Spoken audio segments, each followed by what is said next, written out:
right, so we are recording. I'm here with Logan's Rant. I think he has one of the greatest. What do you call that? Your icon, your avatar, whatever that is. Your Yes, sign. I feel like I'm outside some kind of futuristic barbershop, but it's not for my hair. It's for my entire worldview and my personality. Like the graphic, did you design that yourself or is that AI? that was actually the work. It was a commissioned art piece, one of the only commissioned art pieces I've ever done, and I was so happy with it. It's actually part of a larger, sillier photo, but the rest of it just loses that glamour of that just single cut, and it does come from obviously the that classic film Logan's Run. If you've ever seen that, literally it is just an edit of that intro, but it is that it's that just that striking futuristic vibe, that feeling of the coming utopia we were all promised, but is instead just a much gayer and grayer dystopia. Well, it's funny you say it's a gayer dystopia, but you've very tastefully used the the rainbow in the background there, and I think one of the things about the rainbow that's really interesting to me is the extent to which psychologically we do associate that with LGBTQ and the left and diversity and all of that, but there's this question of uh, these symbols, to what extent do they have inherent meaning, and to what extent, I mean, this is a question in linguistics, like a sound that's has a lot of consonants like kipchak, like does that have an inherent vibe to it versus something like onerous, something that's more vowel heavy, and then you look at the frequencies of that throughout languages. So yeah, that's the question of onomatopoeia.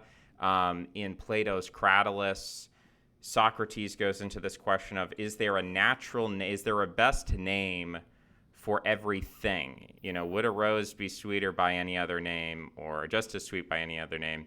And Socrates ends up at least explicitly arguing, yes, there is a natural name. There is a best name for everything. I'm not necessarily convinced, and I'm not sure to what extent Plato believed that, despite the fact that he was having Socrates argue in favor of that. But that's, I mean, the other, there's a phrase, gay space communism, that that I've Luxury seen gay around. space communism.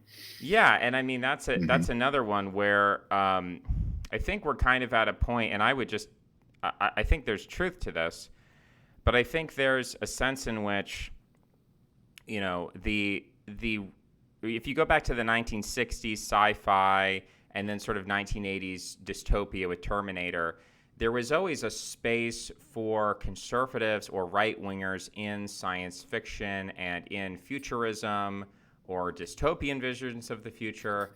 And now it seems like there's an incredible amount of cynicism about technology, and increasingly, uh, there's an association between futurism and the left. You have a little podcast you've put out, and it's also on YouTube, here, called "The Two Paths of Civilization." And you say this is a rant about why technology is neither inherently liberating or enslaving, but a tool that can be used for either, and why civilizations that did not develop it deserve neither pity nor praise. So you're sort of taking this ultimate centrist position, from what it sounds like, of technology is neither necessarily left or right or liberating or enslaving. It's almost like it's a neutral tool, and you can do with it what you want. Explain that a little bit, and tell us why you think people attach these political or cultural norms to technology if it is a neutral tool. Yeah, and you know what? I'm going to actually string together everything you've said in this response. So, technology to me is kind of like that rainbow. So I am hard anti Old Testament. I want to clarify. I agree with Rurik Skywalker's talk about Marcionism and the corruption of Abrahamic faiths. But nonetheless, I'm going to pull up from it because it's the book we all know. The rainbow is that promise, right? The promise that the world will not be destroyed again via flooding. It's hope, it's beauty, and I mean just looking at the rainbow, right? It's beautiful. It's pretty, and people have dove into that gay symbolism thing of how they don't have the full color spectrum and they're purposely corrupting symbols, which is a kind of dark magic. Which sure I absolutely agree with, but technology is kind of like that to me. It is neutral, but in a way, the real truth of it is they're kind of it's that kind of hope for what we can do when we improve our life quality. It's just that realistically, technology does go either way. It can be used to I mean, every improvement in technology allows a stronger central government that can spy on you, right? The full panopticon that we're dealing with. But on the other hand, technology is what allows you to feed yourself. I mean, and more importantly, to be strong, right? You can't fight back effectively without technology. You can't live effectively. And I think on a galactic scale, I think there are other species in the galaxy, and you need to advance to meet them as equals or to overpower them. And part of my podcast was discussing it doesn't have to be explicitly through technology. I mean, you could do it through magic, you could do it through spirit power. It's just really hard. I mean, how many actual sorcerers do you know? Like, whatever your personal beliefs are on psychic realms, and I do believe in it. It is very hard to manifest, and so we use technology, and even people who use magic, they use tools to aid it. Uh, so as far as neutrality, I think our society is a really good example of that. Technology was used to get us to a point where we were in a way very comfortable with life and very advanced, but it was kind of restricted purposefully to keep us from advancing beyond the point of control. They need enough technology to spy on us and to keep us enslaved, but they don't need enough technology that could actually free us from this step that we're at to the next step in humanity. That's kind of where I'm thinking about the neutrality of technology. It can be used to keep people down. It can be used to advance them. Yeah. Yeah, you talked a little bit about religion and spirit power, and you're not a fan of the Old Testament. You're not a fan of Abrahamism. I'm hoping to speak with Rurik at some point about his writings on the Orthodox Church and the rise of Bolshevism in Russia. I think that's a really interesting area to explore. Can you speak, I guess, a little bit? I'll give you a prompt here. Is that oftentimes I think of religion as a form of technology. And oftentimes we place those two words in opposition to one another, that technology is somehow anti-religious or anti-spiritual. But I think if you get far enough into Marshall McLuhan and his ideas, then there's this phrase that any technology which is sufficiently advanced appears to be magic. And I think that's true actually in the case of religion to an extent. Even if you are a religious person, you believe in religion, I think there's a scientific way to look at it and see it as a technology in itself. And actually, I made this argument. I think her name is Ruxandra Teslo. She talked about, she did an article on how we can only have a technological society if we're optimistic. And I said, here's some historical evidence against that, where actually you need to be extremely pessimistic if you want to kind of divest from the world enough to engage in the kind of philosophy that's required before you can even begin doing the advanced technological systems we have today. Like you need an entire metaphysical system before you can start putting together, John Locke, for example, I think is a great example of somebody where we can't have computer science without guys like John Locke, somebody who systemically, analytically breaks down reality into its constituent parts and is able to lay that logical foundation for later thinking about, Turing machines or something like that. So it's a long process, but I guess that's my perspective, is that philosophy, metaphysics, religion is primary. And in that sense, it's not against technology. It's actually the seed or the foundation of technology. And the extent to which we feel that our technology is opposed to our religion is actually a false dialectic. It's actually a new religion opposed to an old religion, but the new religion is sort of cloaking itself and obscuring its seed or its foundation with this external manifestation of technology. So I guess with that prompt, tell me a little bit about your perspective on God, religion, spirituality. Where are you coming from on that? Yeah, yeah. So actually, okay, just a thing about that is I think with technology, it's that you need agony.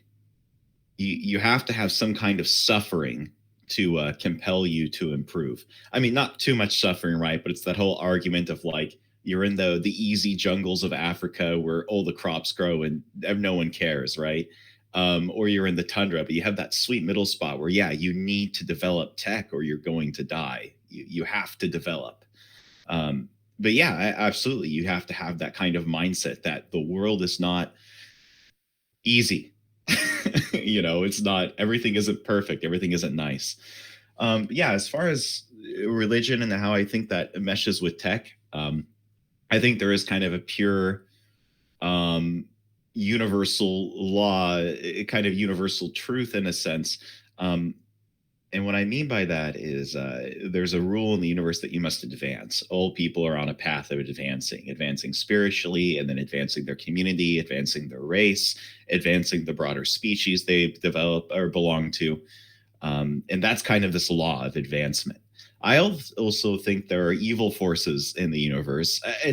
I'm not exactly sure if it's like the struggle is healthy and the challenge is there for you to meet and that's good, or if it's actually bad. I think you're supposed to treat it as if it's bad because your goal is to fix it, even if it's actually there to like constructive struggles in the world. But yeah, I definitely think a religion, as we understand it, is a social control mechanism.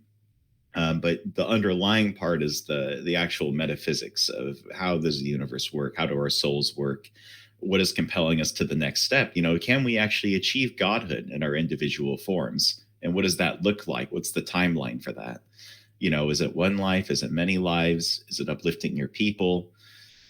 Um, that's kind of where I think, though, is, we're reincarnating, we're growing, we're developing, and therefore anything bad is something that restricts us in that, especially like in our world, our current life, it's technology. Churches and institutions in the 12th century that were restricting technology levels, I guess before the 12th century, purposely denying people that tech that they were keeping for themselves, um, was just an example that holding humanity back. But then the technology gets released to us, uh, kind of like drip fed in a way, right? And it's used to both improve our lives, but also to kind of create a more powerful society to compete with its peers. Um, yeah, I think our goal is to advance. Our goal is to grow. The question is, what is in the way of that? Of course, you have a lot of religions that talk about enslaving yourself to a higher entity rather than being a part of it, which I find, distasteful. I have pride. I don't like it. I don't like telling anyone they need to be a slave to something, you know. But that's how I'd say it kind of connects to tech in that way. Yeah, I think a lot of people do have a feeling that, as you said, tech can be enslaving. Um, and one of the visions that, when I talk to AI people, the fears is that AI could replace us or subjugate us or have a singularity, or treat us like pets. Um, I think that the relationship between AI and humanity, basically at any step of the process, whether AI is like slightly competitive with human intelligence or extremely competitive or blows us out of the water, whatever, wherever that ends up being on the spectrum in the next 100 years, let's say.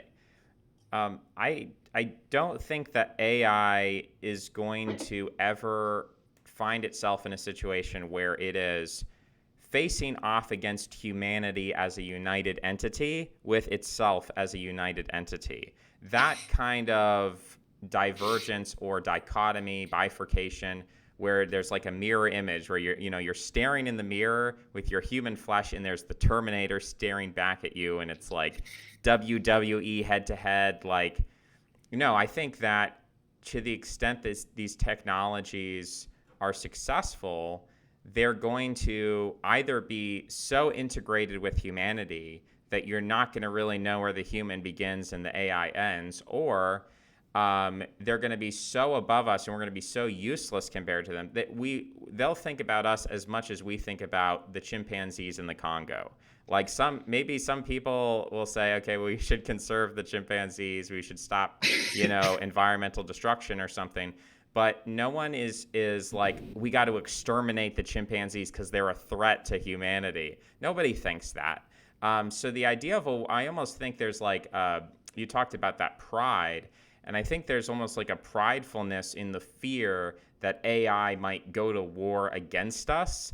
Yes. Yeah, go ahead. It sounds like we agree. And I just want to add too, the whole thing about AI supremacy and AI, all this is that it's so optimistic. Our ruling class shut down our nuclear reactors 50 years ago, and I'm very positive they've recently brought a few new ones online. They've talked about it. I guess that was under the Biden-Harris presidency. Um, they're only doing that because they need a little bit more energy, probably, to power their like AI security systems. But getting the AI god actually means like our elites would want to advance, right? Having some brilliant, super intelligent being that understands all things and does it rationally and efficiently would be a benefit. It would be a boon to what we currently have. So in a way, it's like people are wishing. It's honestly, it's the exact same when people are wishing for a zombie apocalypse or they're wishing for nuclear war. They're hoping for liberation with that, even when they sound worried about it. It's optimistic. I don't get it. Like, where have we ever seen that anyone in charge of any of our countries is going to truly invest and fund and create a god that would do their job but better? you know no, they'll just, like you said, I fully agree with you. Its actual progress is that it's gonna just be integrated into our societies.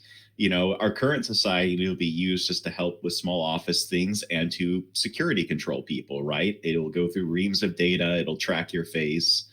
It's not going to replace them. They don't want to replace themselves. These people are Soviet bureaucrats. They don't want a machine doing their job. It would defeat the purpose of their job. Or yeah, if someone did make a runaway god AI, well, that would be helpful, really. It would again, it would change the system, which is kind of my hope with technology, is that real technology it destroys the current system and makes it hard for even the people running it to control things. Yeah. That is a common refrain that I hear, which is that people are afraid of technology because they're afraid that they might lose their agency. And the assumption is that when it was just humans with no technology, we always had agency, we always had freedom. And that technology is taking away our agency, it's taking away our freedom. And people believe in that very strongly, and I guess I'm open to hearing that concern, but I think the counter argument is, well, let's look at history and ask ourselves if most of the people throughout history had any agency or had any freedom. And it's difficult. It's difficult. And it's weird because there's a mixture of different kinds of concerns here. Like, a lot of it, honestly, it's a working class concern, right? It's like, okay, I'm going to own nothing, and they say I'm going to be happy, and like my neighborhood is going to get flooded with immigrants who don't even speak English, and this is what's happening in Canada, for example. in Ottawa or something. It's like no one on my street is going to have any connection to the country. They're going to all be recent immigrants from like the last 5 years, Hmm. economic migrants. The entire economy is fake. I can get hired and fired from my job for making a inappropriate comment on Facebook or making a lighthearted joke to a female coworker or something. I don't have any control over my life. Everything is so, like you said, it's like this Soviet totalitarianism. Of course, we had the COVID lockdowns as part of that. In Britain now, they're talking about a two-tier policing system where it's like an Hmm. anarcho tyranny. Some people are allowed to stab, other people. A 13-year-old girl was just sentenced for kicking and punching a door where I guess asylum seekers were inside of a hotel, and she like a 13-year-old she could have, I guess, kicked down the door, I guess is the argument. But there's that level of control, right? It's not about Hmm. actually preventing a 13-year-old girl from harming migrants. It's No, about no, it's it's the about social sending this control. message of like we're our control is so full and it's so powerful. People use that term. They don't. I mean, I think people are getting tired of this term, humiliation ritual. But it's like, okay, you're throwing a 13-year-old girl in jail. It's like, I don't know. That Well, doesn't sound like it has yeah, any other purpose. humiliation ritual, anarcho tyranny. Absolutely. The cryptea. The secret police going and hounding out the slave class while they commit crimes. That was a Spartan thing, but Okay, yeah, I yeah. I wasn't familiar with the cryptea. Um, so I'm very interested in Spartan society for some of the reasons that we're discussing because Spartan society was incredibly diverse. Most of the population was not Spartan actually, and it did have a very authoritarian government and a very militaristic society. So I would actually like to hear a little bit more about these Spartan police, the Cryptea. Where can I learn more about this and Oh, tell me a little bit about that? uh, yeah. I think it was. I think it was Herodotus who wrote about them because he's the guy who really went into their society deeply. It was just they're young men. They had a ritual where they came to adulthood by murdering the helots. They formed little secret societies, and their goal is to spread terror among the slave population to make sure that they were always kept distraught. It was just kind of another form of that anarcho tyranny humiliation ritual, right? We are your elites. We can touch you. Also, it's a nice ritual for bonding the elite together. Which actually, this is so yeah, Spartan society is this kind of really tight knit oligarchy with an elected dual monarchy system. They literally have two kings who they would elect. Um, but yeah, it's just we're kind of seeing this return to that model. I think again, secret police terrorizing the populations. Um, who do you allow to murder people? Who do you not? Arresting the 13-year-old girl. Um, yeah, so just going into this tech thing though, this is kind of my idea is that these ancient people had to suffer. They had to struggle under these tyrannical people. And newer technology allows greater tyranny, but it also allows you to kind of resist it in a way. The Helot has no choice. He can't just leave somewhere. And I don't mean like literally he could leave. I mean, what's he going to do? You have to farm. It's hard to farm. You have to get water. You can't just live anywhere. We're very much restricted. In the modern age, we're a little freer, but even now, there's this kind of, where do you go? What do you do? If your elites do bring in migrants and dump them at your place, you can move somewhere else. The story might be a little different, but you're going to have to get a job. You're going to have to figure it out. You're going to need water. You're going to need food. You're going to have to deal with the people around you. Um, yeah, there's no escape currently, I guess. Sorry, what I was trying to say though is this idea is that this technology can be used to control these people. It's always used to control them, but it can break these systems. It was technology that allowed the Spartans, in a sense, to be ground down by their enemies. Um, yeah, the Spartan society, though, just read Herodotus's The Histories, Cool. and he'll I, tell everything about it. I am currently trying to get a little bit into Machiavelli's discourses, where he does his own commentary on Livy. And he mentions Sparta in the Prince as a really stable state, as a state that lasted for 800 years, and we don't really think about the length of that. Most because I mean Sparta was very big, as a city state, so it doesn't seem too remarkable in that respect. Although, yeah, I mean, considering, I guess, in terms of there's this weird relationship between Sparta and philosophy in the sense that the Spartans themselves didn't seem to be philosophers, but they were very inspirational to the philosophers of Athens. So Critias, who was part of that Socratic secret society, he seemed to be directly influenced by the Spartans, and basically recommended that Athens adopt a kind of abandon democracy and adopt a Spartan form of government. So, yeah, I mean it's interesting how influential that form of government was to intellectuals, despite not producing a ton of intellectuals themselves. Um, well, okay, so No, I think you're right. I mean, it's the whole thing is that Sparta is. I mean, I have friends who speak positively about Sparta in the sense that he's a very complete, total, I'll call it casual liberal, is not fully aware of the extent of insanity in the movement, but also would accept it if expressed nicely.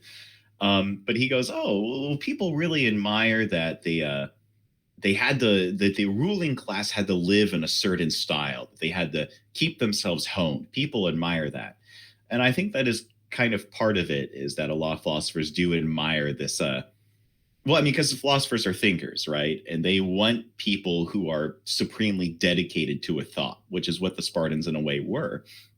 Their system did have corruption; it did kind of fall apart over time, but they were supremely dedicated. They were communal. They were highly destructive of their ancient culture. They completely overthrew everything and dedicated themselves to this uh, basically artificial society. And they were stable for 800 years because they had, and this is key, they had consistent elite buy-in. Which I think is something that philosophers and our own oligarchs have been trying to figure out, is a system that has that permanent elite buy-in, because that's how you get stability. You will have 800 years of clean running as long as everyone who runs society basically agrees. And then the Helots aren't, don't have a say. yeah, it's interesting the way that we talk in this country about the working class and there's this attempt at fusionism between working class advocacy and traditional values. And you see that in a guy like J.D. Vance, where Mm-hmm. he's really trying to thread the needle there and create some kind of natural coalition, or the appearance that there's a natural association between those two things.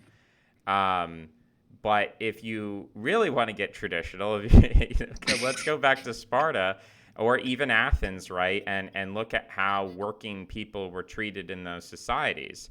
And they were not treated with dignity, and nobody valued the dignity of labor.